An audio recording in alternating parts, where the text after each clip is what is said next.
B-17s and other B-24s. My father was 95, just passed a couple of years ago. Myself, I was an Eagle Scout, and I got awarded my Eagle Scout by Lieutenant General Tom Stafford. At the time, he was just a captain in the Air Force. He was a Gemini, one of the first Gemini pilots. He flew Gemini 6, Apollo 9, and 10, and flew Apollo 10, which was the first mission that actually went to the moon and came back just to see that if it would work or not. And he also flew with the joint Russian test project. I went to Satellite High School, which was built up in Cocoa Beach area. When I graduated, I wanted to go to the Air Force Academy. I attended the Air Force Academy prep school as an enlisted man in the Air Force in '66. When I graduated, I had a qualified alternate to the Air Force Academy, and also received a congressional appointment to West Point. So I took the sure thing. I went to the United States Military Academy at West Point, and those are pictures of me there. And then I graduated in 1970. I still wanted to fly, and while I was there as a junior, the Army and the Air Force made an agreement that the Army would basically fly helicopters, and the Air Force would fly planes. Because prior to that, the Army had a lot of planes they were flying. So I decided that I wanted to fly something more than a helicopter, because they didn't really have any really good helicopters. If they would have had the Apache like they do today, I probably would have stayed in the Army, but they didn't. So I went to flight school. I was commissioned in the U.S. Air Force. There was 35 in my class that took a commission in the Air Force. What a lot of people don't realize is before the Air Force Academy was built in the 50s, they took a certain percentage of the class of West Point and Annapolis and they commissioned them in the Air Force. Once all three academies were at full strength, they stopped that process, and now it's a one-for-one. If you can get someone at the Air Force that wants to come in the Army and you want to go in the Air Force, then you can switch. Went to Moody Air Force Base up here in Georgia. Got my wings. And then when I graduated, I was assigned to the Strategic Air Command and assigned to the 744th Bomb Squadron out of Beale Air Force Base in 1971. I had just upgraded to a combat status, put on alert. When in April '72, the Easter Offensive in Vietnam, it talks about it in this video, the North Vietnamese. In 1970, we started pulling our troops out, and it came more an air war, and we were more advisors to the ARVN Army units doing most of the fighting. The North Vietnamese saw that as an indication that we wouldn't get involved, so they did a big invasion in Easter of '72, and as a result of that, President Nixon ordered all the B-52 remaining D models and G models to Vietnam to fly combat missions into South Vietnam.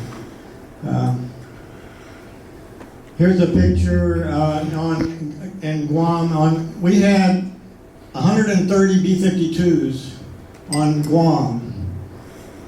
There wasn't enough places to park all these planes. When I was there from April of '72 through December of '72, every 45 minutes there was 3 B-52s taking off from Guam going to Vietnam to drop some bombs.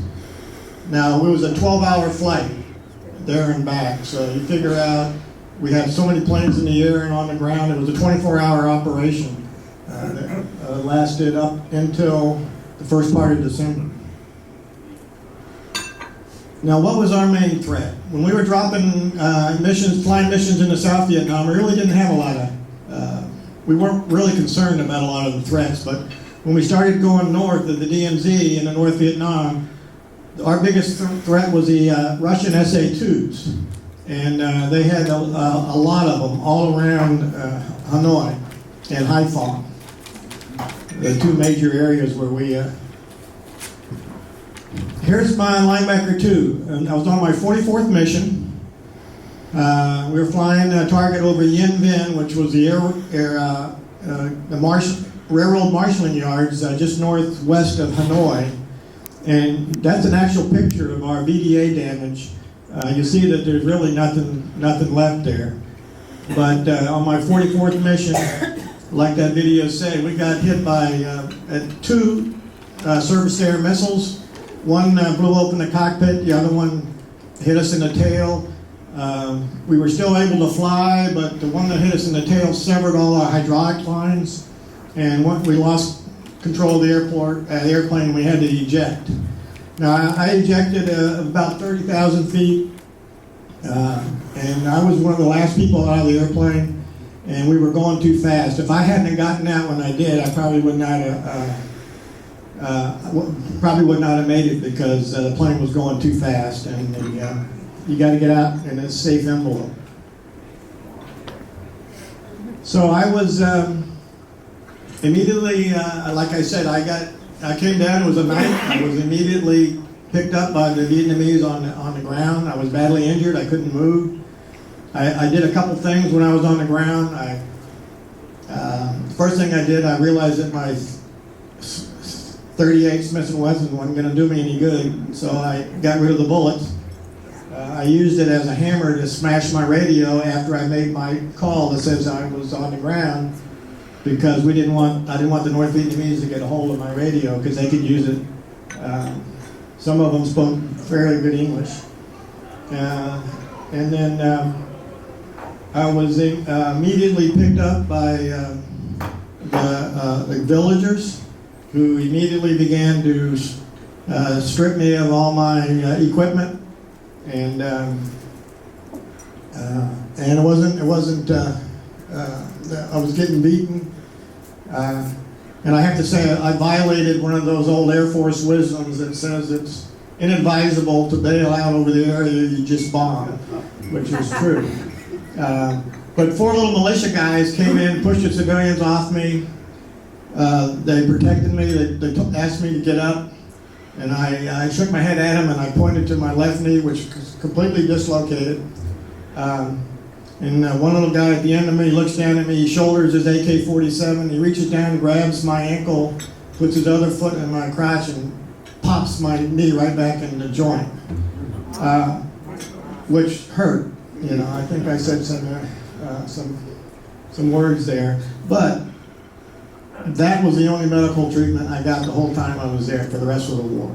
And the doctors, when I got back, said that he actually saved my leg, because it was put back in the joint and I didn't lose any blood flow to the lower extremities. This is the Hanoi Hilton, the Wallow prison. It was built by the French when they occupied Indochina. It's a classic French prison. If any of you ever watched the movie Papillon with Steve McQueen, this is what we were in. Central House, that's what it was called. It's still, there's a picture of it taken in 1993. The front part there is still standing. It's a museum now. The ironic thing that right back here in the back, which is all torn down, is a brand new Hilton hotel. So I guess we named it appropriately, at the time, so. This is the little Navi room was in that front area there. Was they call it the torture chamber. It's where a lot of us were taken in for interrogations. Here's an aerial view of the Hanoi Hilton. You'll see this is the front part that's still standing. I spent most of my time here and over here in a little area we called New Guy Village. Since I was a new guy, we had classifications when, the older guys that were there from about 64 to 68, we called them FNGs, funny new guys. And every time a new guy came in, they said we were an FNG, So for a while there, I was an FNG until the next guy came in, and then I was an FOG, So it didn't last long. I was one of the last captured during that. Linebacker 2, we lost 5 B-52s on the third night, which is 60 guys. We had a 50% survival rate. For the rest of the, that was an 11-day battle there, 11-day war we call it, 11 days of Christmas. The remaining 7 days we lost an additional 5 planes. But those planes were able to get out, ejected in a safe area out over the ocean or back into Thailand.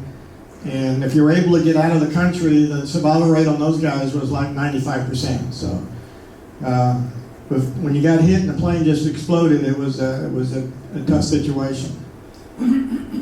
Here's, you know, they had glass on the wall. You'll see the rooms are open. They had a little courtyard. They would let us out.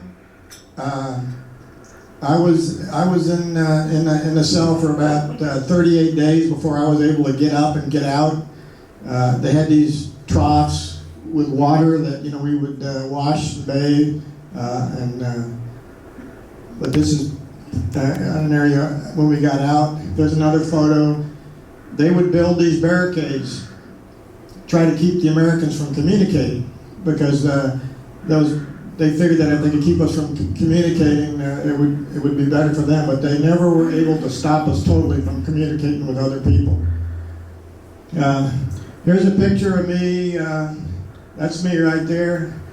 I don't know where these pictures were taken. I don't remember any photographers taking pictures of us, but they were released. Some French journalist was over there and he was taking pictures. There's another picture. They were moving. At the time, I did, or a movie that we had seen, and just to pass the time.